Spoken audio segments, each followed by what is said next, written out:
following the GOP convention, but this part I'm saying right now is being recorded just a little after 7 o'clock in light of the darkness. The United States came close to a great tragedy on Saturday when at a political rally down in Pennsylvania, a 20-year-old gunman shot and nearly killed a former president and the man who today became the 2024 Republican nominee. And my immediate reaction when I saw this on Saturday were horror at what was unfolding, relief that Donald Trump had lived, and frankly, grief for my beautiful country. And then fresh horror as we learned that attendees had also been shot, one of whom died at the rally. So, as we've done many times in the past, when some tragic event has shocked the nation, I'm starting the show tonight talking at the desk, though I could just as easily start the show moaning on the floor, because how many times do we need to learn the lesson that violence has no role in our politics, that the entire objective of a democracy is to fight out our differences with, as the saying goes, ballot, not a bullet.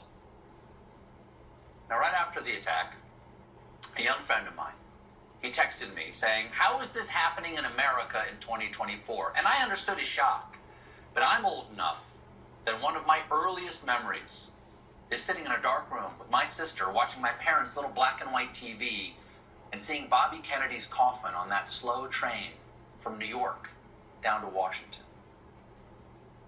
And whether the result of extremist politics or mental illness, that violence is with us still.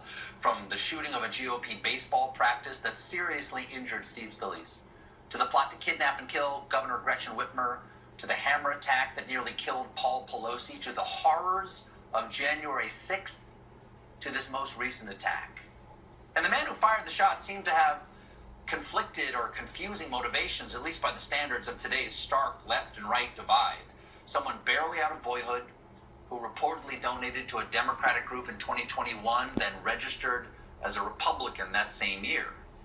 So we may never understand his motivation, nor is that necessarily our job. Our job as American citizens is to reject violence and violent rhetoric in this time of crisis, however hard we want to fight for our ideas.